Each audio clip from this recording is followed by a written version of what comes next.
Welcome to the Compliance 911 Show, a no-nonsense podcast discussing hot topics for today's busy compliance professional.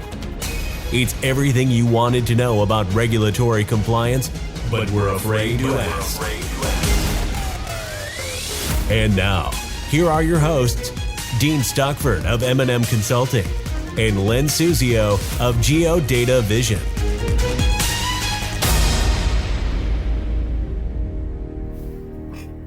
Welcome to our podcast series addressing everything you wanted to know about regulatory compliance, but were afraid to ask. I'm Dean Stockford from M&M Consulting, and I'm joined today by Len Suzio, President, CEO of Geodata Vision. So Len, what topics do you want to touch upon today? Well, Dean, we've had several podcasts regarding redlining, especially in light of the Department of Justice's, quote, combating redlining initiative that was announced back in October 22nd of 2021. I think it's appropriate to discuss that topic once more today because, in my opinion, it represents the greatest regulatory compliance risk faced by banks today. Only a couple months ago, in a speech at Seton Hall University in April, this is the year 2023 we're speaking about, the Assistant Attorney General proclaimed that during 2022, the year immediately after the initiative was proclaimed, the DOJ received a record number of redlining referrals from bank regulators. So, in light of the unprecedented emphasis by the DOJ and bank regulators on this topic, I thought it appropriate to remind bankers of the serious threat this may be to their institutions. I say this not because I believe there is widespread redlining being practiced by banks. By the way, contrary to the accusation by the Attorney General in the Combating Redlining Initiative press release, in which the Attorney General proclaimed that redlining was not a practice just in the past, but is, quote, widespread today. So I'm emphasizing it but because there's a growing body of evidence indicating that regulators are abusing the concept of REMAs, reasonably expected market areas, to expand a bank's CRA assessment area way beyond the practical market it can reasonably be expected to serve, which of course is the guiding principle for CRA assessment areas. Consequently, Dean, I think this is a topic that needs to be raised repeatedly, making bankers more conscious of it and figuring out what they should do in light of this new regulatory compliance threat. Oh, I totally agree. Redlining is way up there on the high risk list for sure. You know, and one of the things I wanted to point out, it's kind of interesting, Len, is when you look at historical data over the last 5 years relative to enforcement actions, that they've actually declined, and specifically to fair lending and redlining risk. However, when you look at the number of the increase in civil money penalties over the same time period, they've actually increased, which is kind of interesting because that's kind of what that suggests typically is that the regulators are really trying to get your attention, and they're assessing these large penalties and coming after you. And so I agree. The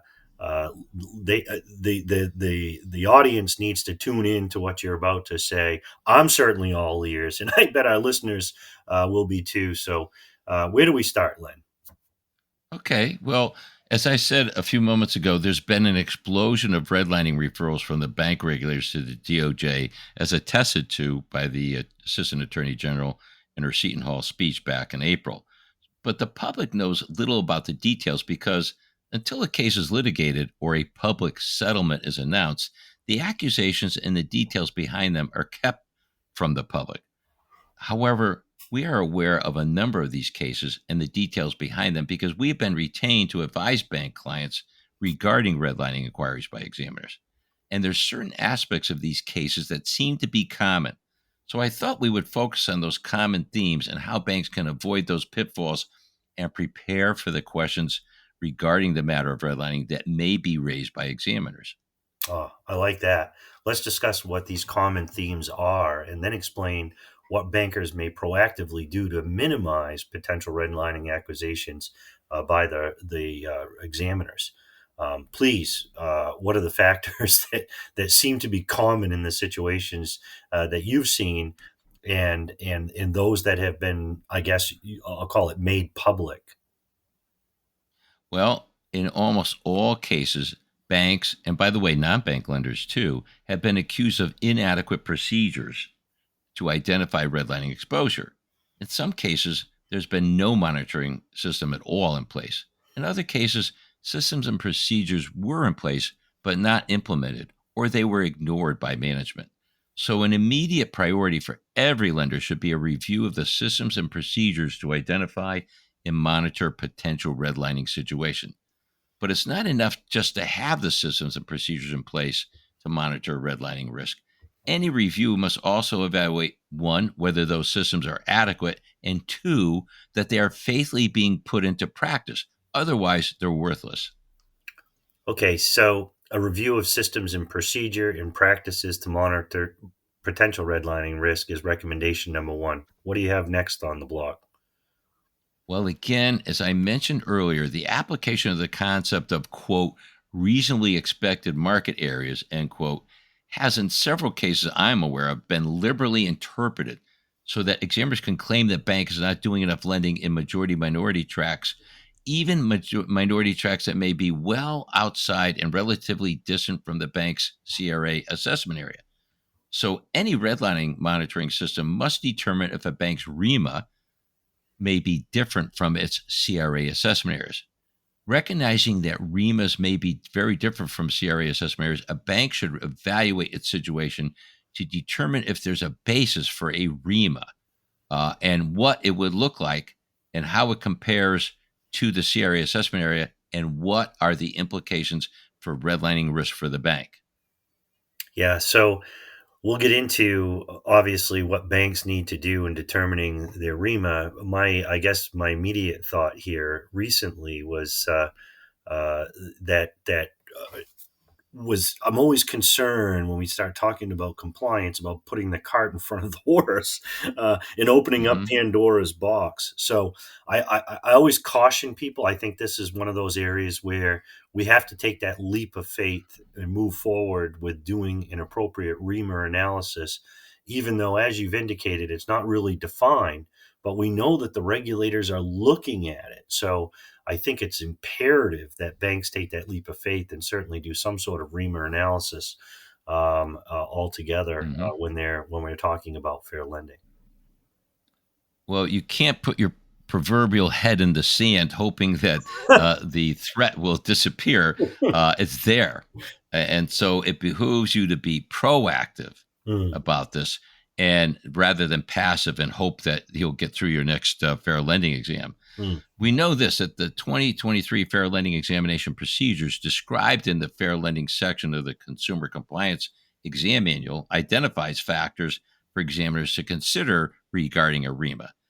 One is what is the CRA assessment area for the bank? Two, the location of the bank's branches and, listen to this, its loan production offices. That's really critical, and I've seen several banks get into a pickle about that.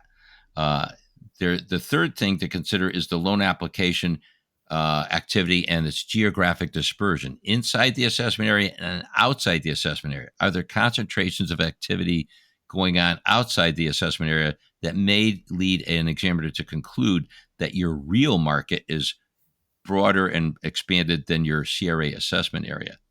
Also, look at the bank's marketing campaigns and where they are targeted. That's an important distinction because much of the media, in an effort to justify their charges, will talk about the audience that's reached by their various media facilities. And the problem is that they will exaggerate and show you areas that you may not be necessarily interested in, but they're there. And if you have that documentation from the media and an examiner looks at it and says, wow, well, you were expanding your assessment area because this radio station or this TV station or this local newspaper reaches an audience that's way beyond your assessment area, and you're advertising in it. So that proves that your real market is much broader than your assessment area. So you've got to be aware of that.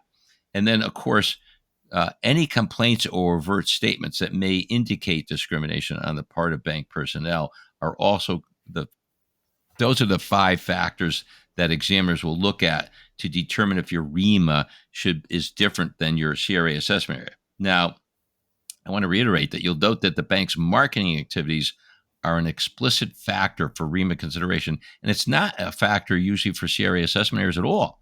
So also, while deposit-taking branches are an important CRA consideration, REMAs will include things like LPOs, any facilities you have outside the assessment area, which indicates that you are marketing in that area, and therefore it's part of your REMA. We had a bank client recently that basically has had a well-defined CRA assessment area for decades, no problems at all. And the examiners challenged them, saying that there was an area where they had an LPO that they opened up a year or two ago that is generating volume, and that indicates that the bank is actually marketing in that area, and therefore they expanded the assessment area to include that area. And lo and behold, while they were doing some volume there, it wasn't enough in the minority tracks, and to minority borrowers, it created immediate redlining flags for the examiners. So, and finally, of course, in light of the current aggressive application of REMA delineation rules, the regulatory consequences of operating an LPO may really impose an obligation on a bank to affirmatively meet the credit needs of the minority communities in those markets, even though the nearest bank depository institute branch may be 1,000 miles away. Now, once a bank has determined what a REMA may look like, it then should review and analyze its lending in the minority tracks, as well as its applications and courses of action to minority borrowers. In other words, treat it like it's your CRA assessment area, but this is for fair lending purposes. You have to do that thorough analysis to be able to anticipate whether this is going to be a problem. Yeah, and I've always found that, especially I can speak to your group, and that is the mapping software. Boy, it's really the visual plotting loans, whether it's in your assessment area, outside of your assessment area, certainly gives you that visual, and I love it. I think it's a great tool, and you provide excellent maps relative to that. But how do examiners review the adequacy of the bank's lending in those minority communities? Well, what they do is they'll look at the overall volume of the bank's lending in the REMA, and then they'll look at its market share in the minority tracks and the minority borrowers market, and then compare those numbers to the activity of all the other lenders as well as peer lenders in the REMA. And if a bank's minority market lending falls beneath the penetration rate of other lenders active in the market, the question then becomes, is the underperformance statistically significant? If the results indicate that a statistically significant low rate of lending in the REMA in the minority community, it usually is the predicate for a referral to the DOJ. Yeah, and I'll tell you one other thing that I have seen in that particular case, in those reach out efforts, in those to the minority tracks, goes right back to something that you had mentioned before, and that has to do with marketing. And they, what level of marketing are they doing outside of their assessment area, but in the Mm-hmm. REMA, to target minority groups, and to say, well, geez, we don't have a branch there, or or a depository taking facility, but yet we have a marketing plan and marketing efforts that show that we've reached out to those minority tracks. You certainly can see how the regulators are going to take that into account when they're doing their REMA analysis, for sure. How does a bank know if its results are statistically significant, Len? Well, statistically significant analysis for redlining employs a complex formula that relies on the market volume data and comparison to the bank's activity itself in the market. Any consultant should be able to compute the statistical significance of a bank's lending in the REMA. In fact, that's become standard practice on our part now. Whenever we do any consulting regarding fair lending, we will look at what the potential REMA might be, and we do calculate whether the bank's performance is statistically significant and below the standard threshold, which may trigger, again, a referral to the DOJ. And Dean, while I think of it, I just want to add one other thought here about this REMA and how it's practiced. What we have discovered, to my surprise and, in fact, horror, I guess you could say, is that the regulators have told us that they typically use a REMA that's no smaller than a metropolitan division or an MSA. And for large banks, that's usually not a problem because they've got thousands of branches and they do include the entire country. But for many community banks, this application of the concept of REMA on a basis that's no smaller than a MSA or MD could be very problematic because it's an unrealistic market for the bank to be expected to serve. But nevertheless, that's what they're doing. That's what the examiners are doing. I remember asking one of the examiners about this, saying, well, if you have an unrealistic market definition, then you're going to have unrealistic results. And why are you just applying a concept of a REMA to be nothing smaller than an MSA or metropolitan division? And that examiner could not answer that question. They didn't even disagree with me. They just couldn't answer it. It's just the practice that's being done by the different agencies at this point in time. So everyone listening to this broadcast should consider doing a REMA analysis predicated on the entire MSA or the entire metropolitan division in which the bank is located, even if it expands beyond its traditional CRA assessment areas, because that's the practice that's being used today by regulators. And it undoubtedly has magnified the number of referrals to the DOJ because, again, unrealistic REMAs mean unrealistic performance analysis. But that's the environment today. We're led by an attorney general who considers redlining to be widely pervasive. You're guilty before the jury listens to your case even. So keep in mind, you must anticipate this is going to be a problem in your next exam. You should anticipate it. You should analyze it. You should figure out what the story is. And then you should figure out, well, how are you going to explain to examiners what your results are and why they are inappropriate. And again, there's one other quick thought that comes to my mind as we're talking, and that is the banks that I've seen avoid these problems, even though they might have statistically significantly low results, have been saved by one thing. What is that one thing? It's because they had a proactive outreach effort to the community that was documented. So when examiners saw that, even though the bank might not have been successful in penetrating the minority markets, they were actively trying to do so, and they had the documentation to back it up. That's gotten at least several banks I know of out of the trouble of a potential redlining referral to the DOJ. Yeah, that's, certainly critical, especially with the peer comparisons that are happening now. And people get a little confused by that when they, when we do it anyway, they, conduct these types of analysis, and they're saying, well, geez, that's a huge bank and they have all kinds of branches. And why are you comparing us to them? Well, it's based on the percentage or the number of reportable applications on the Handelsblatt. And you look at institutions that are similar, so they have between 50 and 200% of those similarities as far as the reportable transactions, and that's what's being used. And I think that quite frankly is been helpful not only for institutions to help with the REMA, but also it's certainly seeing how you measure up in that particular marketplace.